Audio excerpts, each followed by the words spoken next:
Thanks, Russ. Today marks the 30th anniversary of the Helena 1989 train derailment and explosion. After an investigation, the NTSB released a report on the events leading up to this explosion.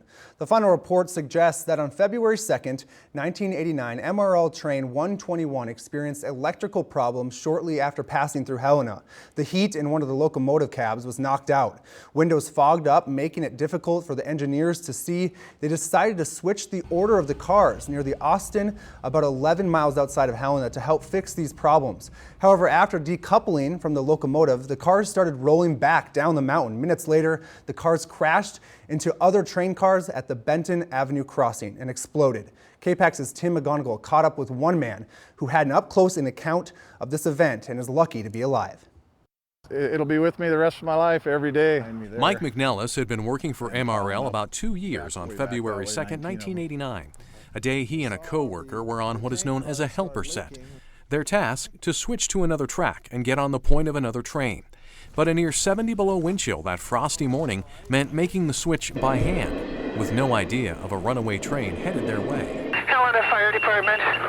There's a train collision on Benton Avenue, or train. And when the train hit it, it thrusted the east locomotive the engineer was on towards me, and I was right in the middle of the track stepping across, and so I kind of froze and looked both ways, looked behind me, and there he was coming at me. So I ran off the track to the north, and then I looked back and I could hear all the cars derailing right behind me. So I said to myself, don't stop running or your wife's going to be a widow. So after about 15 minutes, the pair made their way to the Benton Avenue crossing, where they waited for other crew members to arrive.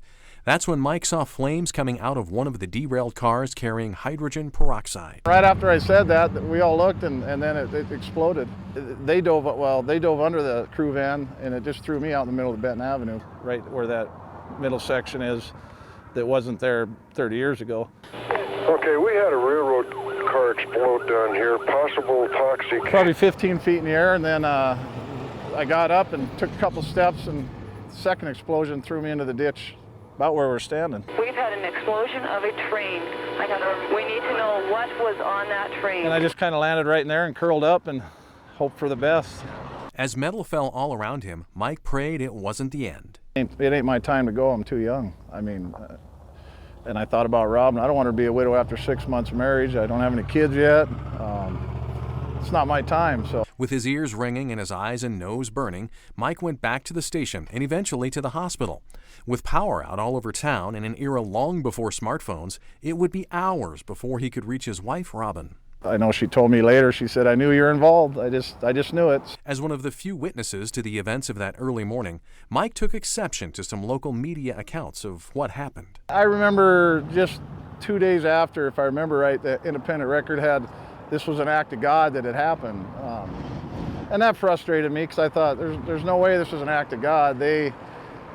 I'm not here to bash anybody with the railroad that worked there at the time or anything, but things weren't done right up on the, in Austin with their train that came down and hit us. They said we were moving and we knew it was coming. We didn't know.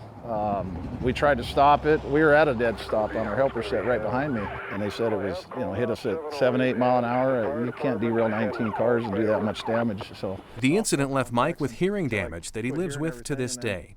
He would work for the railroad until 1996, and over time would let go of any ill feelings against the company. Then I had two daughters, and I thought, you know what? I'm still here. I got a family now. I can't dwell on it anymore. But the events of that morning are never far from his mind. I drive this Benton Avenue many times, and it always brings it back. Seeing trains, I think about it.